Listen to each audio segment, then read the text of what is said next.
Hi Mallu ടെക്നോളജിയിലേക്ക് സ്വാഗതം. എനിക്ക് ചെറിയൊരു കോൾഡ് ഉണ്ട്, അപ്പോൾ എൻ്റെ സൗണ്ട് കുറച്ച് അടഞ്ഞിരിക്കുകയാണ്. ആർക്കെങ്കിലും എൻ്റെ സൗണ്ട് ഡിസ്റ്റർബിംഗ് ആയിട്ട് തോന്നുന്നുണ്ടെങ്കിൽ സോറി. നമ്മുടെ ചാനലിൽ 700 സബ്സ്ക്രൈബേഴ്സ് കഴിഞ്ഞിരിക്കുകയാണ്. 700 സബ്സ്ക്രൈബർ അപ്പോൾ ഞാനൊരു ഗിവ് അവേ നടത്തുമെന്ന് പറഞ്ഞിട്ടുണ്ടായിരുന്നു. അപ്പോൾ ഗിവ് അവേ 200 രൂപയുടെ റീചാർജ് കൂപ്പണാണ്. 2 പേർക്കായിട്ടാണ് 100 രൂപ വെച്ച് 2 പേർക്കായിട്ടാണ് ഈ ഗിവ് അവേ നൽകുന്നത്. അപ്പോൾ ഗിവ് അവേയിൽ പാർട്ടിസിപ്പേറ്റ് ആയിട്ട് ജസ്റ്റ് എൻ്റെ ഈ വീഡിയോയുടെ താഴെ ഒന്ന് കമൻറ്റ് ചെയ്താൽ മതി. അപ്പോൾ എന്തെങ്കിലും കമൻറ്റ് ചെയ്യാതെ ഈ വീഡിയോ പറ്റിയോ അല്ലെങ്കിൽ നിങ്ങൾക്കുള്ള ഡൗട്ടോ എന്തെങ്കിലും കമൻറ്റ് ചെയ്യുക. അപ്പോൾ എനിക്ക് റിവ്യൂ യൂണിറ്റ്സ് ഒന്നും കിട്ടാറില്ല. ഞാൻ ഒരു കമ്പനിക്കും അങ്ങോട്ട് റിക്വസ്റ്റ് അയച്ചിട്ടുമില്ല. എൻ്റെ ഒരു ചെറിയ ചാനലായതുകൊണ്ട്. അപ്പോൾ എൻ്റെ ഫ്രണ്ട്സ് അല്ലെങ്കിൽ എൻ്റെ റിലേറ്റീവ്സ് ആരെങ്കിലും പുതിയ പ്രൊഡക്റ്റോ ഡിവൈസോ എന്തെങ്കിലും വാങ്ങിക്കുമ്പോൾ അതിൻ്റെ അൺബോക്സിങ് അല്ലെങ്കിൽ അതിൻ്റെ റിവ്യൂ ആണ് ഞാൻ അപ്ലോഡ് ചെയ്യുന്നത്. അതുകൊണ്ട് തന്നെ എനിക്കിപ്പോൾ Oppo F7 എന്ന് പറയുന്ന ഒരു ഡിവൈസ് എനിക്ക് ഒരു കുറച്ച് സമയത്തേക്ക് കിട്ടി. അപ്പോൾ ആ Oppo F7ൻ്റെ ഒരു പെട്ടെന്നുള്ളൊരു ഓവർവ്യൂ ആണ് ഞാൻ ഈ വീഡിയോയിൽ കാണിക്കുന്നത്. തുടങ്ങാം. ഈ ഒരു ഡിവൈസ് എൻ്റെ കയ്യിൽ കിട്ടിയപ്പോൾ തൊട്ട് എന്നെ ഏറ്റവും കൂടുതൽ ആകർഷിച്ച ഒരു ഫാക്ടറാണ് ഇതിൻ്റെ screen. 6.2 inch full HD IPS display ആണ് ഇതിൽ യൂസ് ചെയ്തിരിക്കുന്നത്. മറ്റൊരു കാര്യം എന്ന് വെച്ചാൽ ഇത് iPhone Xൻ്റെ സെയിം ഒരു ഡിസൈൻ പോലെയാണ്. നമുക്ക് മുകളിലൊരു നോച്ചുണ്ട്. ആ നോച്ചിൽ നമുക്ക് ക്യാമറ, റിസീവർ, പിന്നെ ഒരു കോൾ സെൻസറും അവൈലബിൾ ആണ്. നിങ്ങൾക്കിപ്പോൾ സ്ക്രീനിലെ കളേഴ്സ് ഒന്ന് ശ്രദ്ധിച്ചാൽ മനസ്സിലാവും. എല്ലാ കളറും നല്ല ഡീറ്റെയിൽഡ് ആയിട്ട് നമുക്ക് കാണാൻ പറ്റുന്ന ഒരു ഡിസ്പ്ലേ ആണ് ഇതിൽ യൂസ് ചെയ്തിരിക്കുന്നത്. അതുപോലെ തന്നെ ഇതിൻ്റെ ആസ്പെക്ട് റേഷ്യോ എന്താണെന്ന് വെച്ചാൽ 19:9 ആണ്. നോർമലി നമ്മൾ കാണുന്ന എല്ലാ ഫോൺസിനും 18:9 ആണ്. ഇതിൽ 19:9 ആണ്. അതുകൊണ്ട് തന്നെ ഇതിലെ സ്ക്രീനിലെ ബട്ടൺസ് എല്ലാം സ്ക്രീനകത്താണ്. ഇതാണ് നമ്മുടെ വോളിയം ബട്ടൺ. നല്ല ക്ലിക്കബിൾ ആയിട്ടുള്ള ബട്ടൺസ് ആണ്.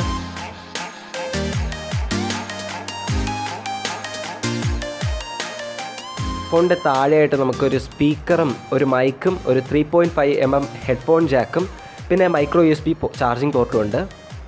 റൈറ്റ് സൈഡിൽ നമുക്ക് നേരത്തെ പറഞ്ഞ പോലെ ഒരു പവർ ബട്ടൺ ഉണ്ട്. അതുകൂടാതെ ഒരു ഹൈബ്രിഡ് സിം സ്ലോട്ട് ഉണ്ട്. നമുക്ക് മെമ്മറി കാർഡ് ഇതിൽ യൂസ് ചെയ്യാൻ പറ്റുന്നതാണ്.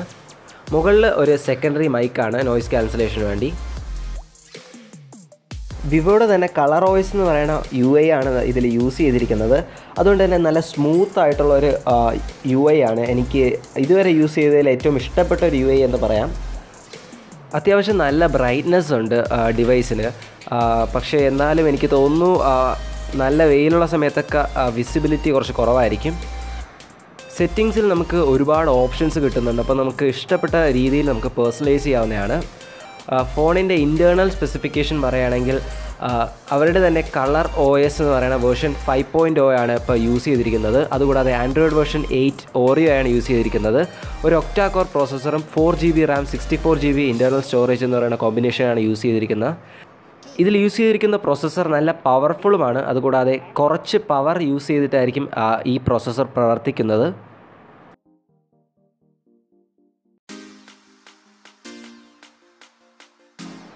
ക്യാമറയെ പറ്റി പറയുകയാണെങ്കിൽ ബാക്ക് ക്യാം 16 മെഗാപിക്സൽ ആണ്. ഇതിൽ തന്നെ പല മോഡുകളുണ്ട്. ടൈം ലാപ്സ്, സ്റ്റിക്കർ, പനോരമ, പിന്നെ അവരുടെ എക്സ്പേർട്ട് മോഡ് എന്ന് പറയുന്ന മോഡ്. അപ്പോൾ നമ്മൾ എക്സ്പേർട്ട് മോഡിൽ നമുക്ക് മാനുവലായിട്ട് ISO എല്ലാം അഡ്ജസ്റ്റ് ചെയ്യാൻ പറ്റുന്ന ഒരു DSLR പോലെ നമുക്ക് അഡ്ജസ്റ്റ് ചെയ്യാൻ പറ്റുന്ന ഒരു മോഡാണ്. നമ്മൾ സാധാ ഫോട്ടോ മോഡിലാണെങ്കിൽ നമ്മൾ ഓട്ടോമാറ്റിക് ആയിട്ടാണ് എല്ലാം അഡ്ജസ്റ്റ് ചെയ്യുന്നത്. ഇതിൻ്റെ ലെഫ്റ്റ് സൈഡിലായിട്ട് നമുക്ക് HDR, പിന്നെ ഡെപ്ത് ഓഫ് ഫീൽഡ്, അങ്ങനെ കുറച്ച് എഫക്ട്സ് അവരുടെ തന്നെ കിട്ടുന്നുണ്ട്. സ്ക്രീനിൻ്റെ ഏത് പൊസിഷനിൽ ടാപ്പ് ചെയ്താലും ആ ഒരു പൊസിഷനിലെ എക്സ്പോഷർ കുറച്ച് കൂട്ടി ആ ഒരു പൊസിഷൻ ഫോക്കസ് ചെയ്ത് നമുക്ക് ഫോട്ടോ എടുക്കാവുന്നതാണ്. ഫോട്ടോ പ്രോസസ്സിങ്ങും നല്ല ഫാസ്റ്റാണ്. നമ്മൾ ജസ്റ്റ് ഒന്ന് ക്ലിക്ക് ചെയ്യുമ്പോൾ തന്നെ ഫോട്ടോ പ്രോസസ്സായി കാണുന്നതാണ്. നമുക്ക് 4x ഒപ്റ്റിക്കൽ സൂം വരെ ലഭിക്കുന്നതാണ്.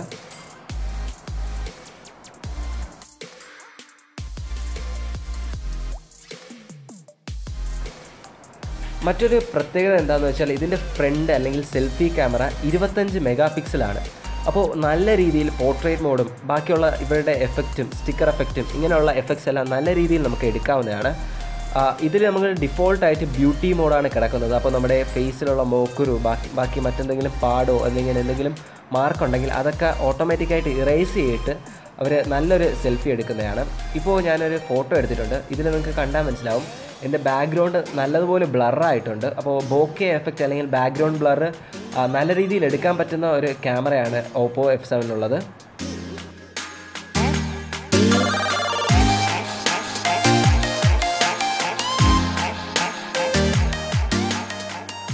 അപ്പോൾ വീഡിയോ എല്ലാവർക്കും ഇഷ്ടപ്പെട്ടു എന്ന് വിശ്വസിക്കുന്നു. ഗിവ് അവേ കറക്റ്റ് ഒരാഴ്ച കഴിയുമ്പോൾ ഞാൻ വിന്നറെ സെലക്ട് ചെയ്യുന്നതായിരിക്കും. എന്നിട്ട് വിന്നറിനെ അനൗൺസ് ചെയ്യുന്നത് എൻ്റെ ഇൻസ്റ്റാഗ്രാം അക്കൗണ്ടിലായിരിക്കും. അപ്പോൾ മല്ലു ടെക് നേർഡ് എന്ന് പറയുന്ന ഇൻസ്റ്റാഗ്രാം അക്കൗണ്ട് ഫോളോ ചെയ്തിട്ടില്ലെങ്കിൽ ഡിസ്ക്രിപ്ഷനിൽ ലിങ്ക് ഉണ്ട്, അല്ലെങ്കിൽ നിങ്ങൾക്ക് ചാനലിൻ്റെ എബൌട്ട് പേജിൽ പോയാൽ ലിങ്ക് കിട്ടുന്നതായിരിക്കും. എൻ്റെ ചാനൽ സബ്സ്ക്രൈബ് ചെയ്ത എല്ലാവർക്കും വലിയൊരു താങ്ക്സ് പറയുന്നു. ഇനിയും എൻ്റെ ചാനൽ സബ്സ്ക്രൈബ് ചെയ്യാത്ത സുഹൃത്താണെങ്കിൽ എൻ്റെ ചാനൽ സബ്സ്ക്രൈബ് ചെയ്യുക. Thank you.